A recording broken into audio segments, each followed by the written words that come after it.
So the scene starts on a lonely night. We got Margot Robbie fresh off Temu here waiting for her date. They out there texting and something's clearly not right with this guy. And I'm not even talking the text. This man is somehow unable to even find the restaurant, telling Shorty to meet him outside and luring her right into this alleyway. And I was on board with this entire thing until she started to walk down the alley. You're telling me that this random dude she ain't even met on the phone was able to convince her to walk down an alleyway? Some boyfriends ain't even able to convince the girl to be a good woman. You expect me to believe she followed all these instructions like a good boy to someone she ain't even meet? I ain't gonna hold you. I'm calling cap on this one. And because she blindly went into that alleyway,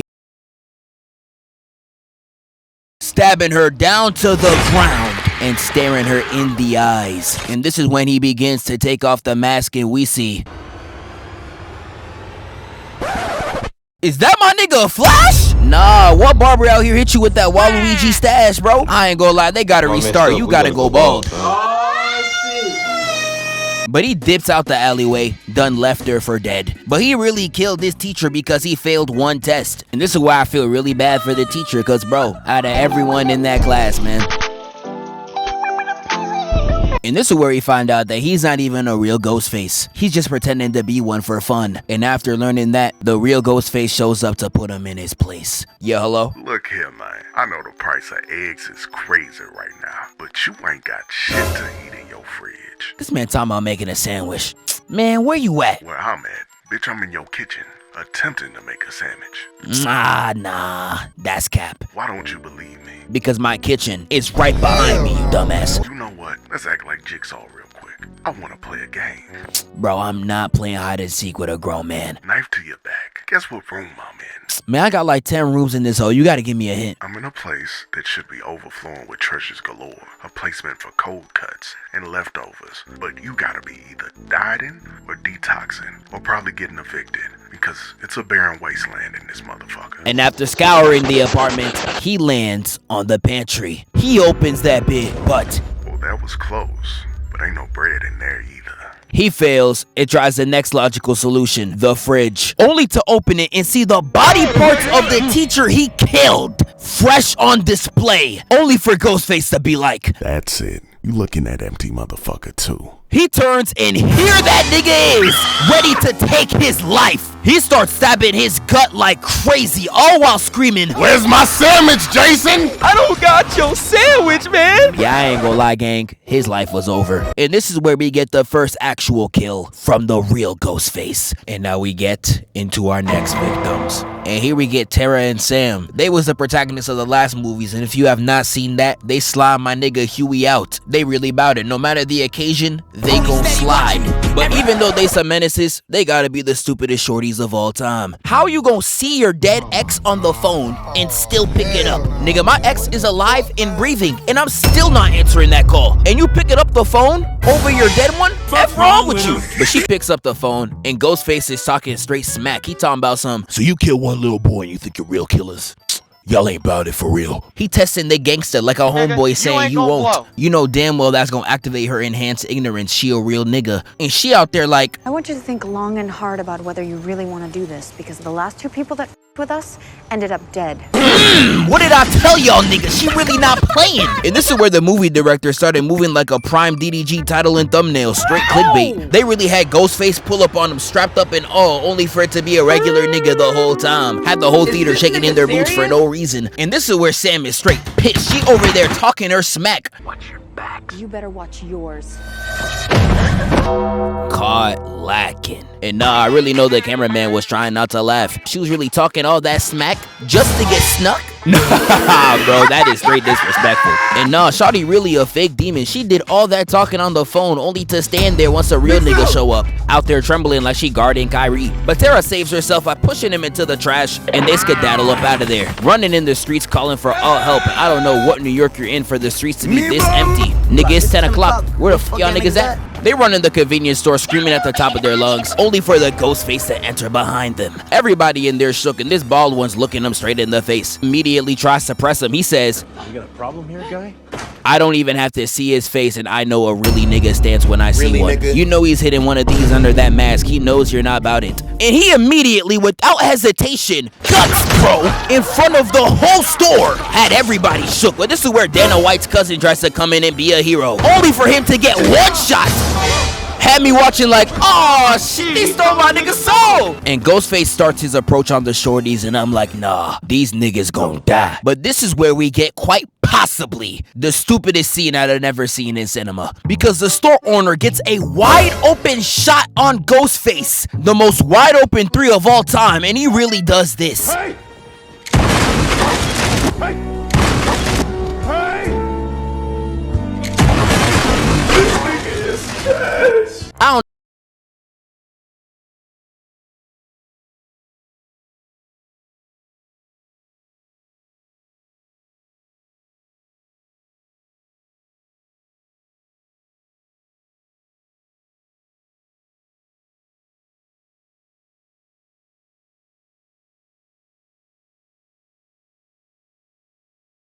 brother, it was already over. Yeah, you know it's over when you got the main characters looking like Dora's target audience. Talking about some, hola, do you know where the killer is? Nigga. But Ghostface puts him down for the count, takes the shotgun, and boots him. And now instead of that stop and shop butter knife, he actually got a full-on weapon. If I was in this store, I'd be like, bro, just slide it in. But it seems like everybody in this movie got that I Show Speed IQ. I swear if you x-ray their brains, it's really Laffy Taffies, because I don't know how Ghostface lost this matchup. All he had to do was rush down every lane and pop whatever he sees. But no, he decides to walk slowly across the store. Like at this point, you gotta give him his props. You are professionally trash. They really had him tiptoeing around the store like it's a cartoon or something. I'm moving on. But Sam and Tara hit this Looney Tunes type of escape, and by the time the police arrive, this man already escaped out the back, and he decides to prepare for his next victims. And it starts with this man ironing his clothes, having a peaceful night, only to look into the window and see Ghostface hovering above a shorty, ready to take her life. And this man out there screaming like Walter White in the car, I'm crying, he really thinks we're listening. And Ghostface really does Shorty the worst, because everybody's in the living room hearing moans from the room. They're thinking Shorty's out there getting cracked. But once they all get a picture in the group chat, they realize that it was Ghostface slitting her throat while cracking Shorty from the back. Nah, this is crazy. Death by backshots is absolute sick work. The whole gang pulls up to the door and they're ready to jump, bro. But Ghostface had other plans, and he starts his mayhem by literally throwing a dead body, and that boy enters the room straight aura farming. And I can't even lie to y'all, he got that shit on though. And you had Chad over here hitting elite plays, nigga moving like he Vegeta, nigga moving like he me. He literally grabs his shorty and just dips, leaving all the other girls to fend with Ghostface. I ain't gonna lie, you an elite piece of shit. He real though, I don't care about any other girl if it ain't mine. And when Tara tells him that they left their friends in the back, he has the audacity to act surprised. Nigga, you know exactly what you were doing. He really hit the other girls with the, I don't like any of you. And when we get back to the girls, they out there fighting for their life. He slices Mindy in the shoulder and starts choking this shorty all across the crib, only for him to start hitting her like they playing Minecraft. He taking all her hearts away. But Sam pulls up for the last minute save and domes him in the head.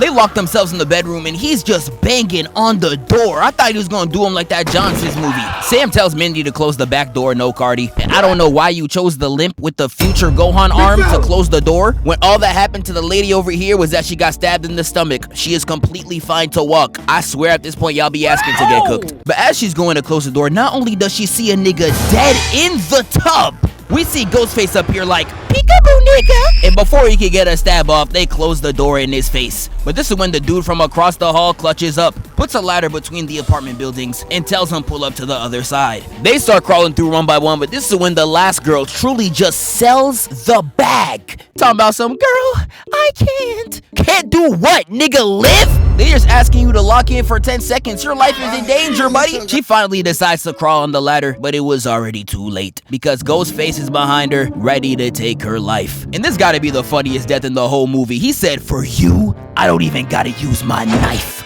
and he grabs the ladder and starts shaking that bitch like she in the scariest roller coaster of her life. This man was actually tweaking, because once the shaking didn't work, he started pushing her on another side until she eventually falls to her demise, catching her body off straight fall damage. And after this apartment scene, Ghostface lays his eyes on Gale Withers, a character who has survived a countless amount of Ghostfaces. She has played these games before. Is she really on her 6th movie? This is like a relationship with a toxic ex, and Ghostface decides to put an end to it. Hello?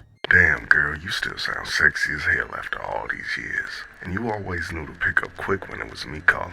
I love that for us. Okay. Call the police. Speaking of us, don't you think we need to talk out this little situationship we got going on? I've been in therapy learning and shit, so I figured we need closure or something. Why? So you can fuck me over like all your other hoes, huh? Whoa, baby, let's not make assumptions. I felt like we had a good thing going. Like, I really fuck with you on some real shit, like heavy.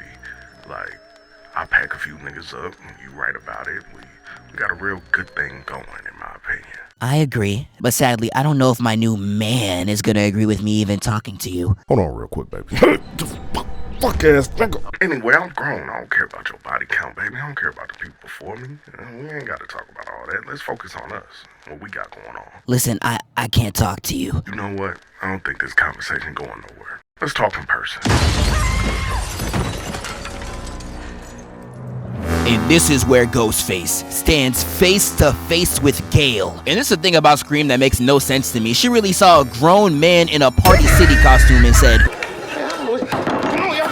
She starts running away in the crib with Ghostface saying, "Bitch, don't run away from my love!" Hits a nasty weave, grabs the pot, and booms that nigga. Bitch, was that cast iron? They end up running on the balcony. She's dropping obstacles in the way like it's Subway Surfers. And once they get to the door, he's all like, "You gonna find out that love hurts for real!" She locks herself in the room and finally decides to get the Glock. All while Ghostface is continuously trying to pester her. This is the type of shit I've been working on in therapy. Come on, Gail. Stop playing with me. My therapist said if you don't let me in, we can't work on shit, so let me in, bitch.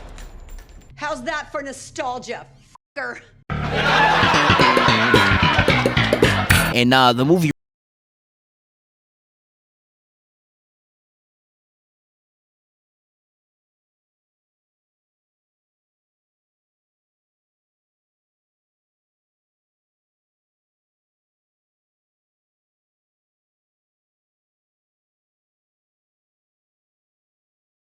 On the phone with your dumb ass. Yeah, the IQ of these horror characters are truly out of whack. I'm starting to think they have no intelligence. But Ghostface finally gives her the ultimatum. Since you want to play and shit, how about this? Knife to your back. Guess what room I'm in? I'm not playing no games with you. You better tell me where you are. I'm in a place where you let that bald head nigga ruin what we had. Let me guess. You're in the fucking room. Right answer, bitch. And he immediately stabs her in the shoulder, putting her down for the count, but she does not go out without a fight. But I don't even know if I can call this a fight. This closer to the cartoon definition when there's smoke pull up rather than an actual fight. Cause dog, what even is this? I can't even call this a scary movie. Nigga, y'all just slow. And this is really sad cause Gale got stabbed in the shoulder and stabbed in the leg. And he's still getting ankle broke by a cripple. Like, nah, nigga, this is sick work. Like, cripple. How, Sway? Exactly, Ghostface. You ain't got the answers, man. You all, go. You all, and you better not ever touch a basketball again. If I even see you next to a basketball, I'm gonna knock your ass out. And by the time help arrives, Gale has already lost her life. And this is when we arrive to the finale. And it takes place in this warehouse full of Scream memorabilia, a perfect place for a Final Destination showdown. But this is before Chad starts putting the moves on Tara and starts locking lips with her. And Jenna Ortega's really getting kissed by another man. I know 30 niggas watching this just fell to their knees. Oh, look at me, my name Chad, I'm light-skinned and I pulled Jenna Ortega. Nigga, fuck you! And Ghostface did not want to see a happy couple. He immediately starts cock-blocking, stabbing Tara in the back, got her singing. And then we get a weave, block, get out of here! Chad showing he really about it, weave, right, putting Brody on the floor, and he said, I'm not finished. Yaga! Putting him dead on the floor, and they start skedaddling. Only for Ghostface to come back up again and chase him down the hall. I know they was screaming out there like Corey Kitchen. Ghostface catches them in the room, and this is where we get into round 2.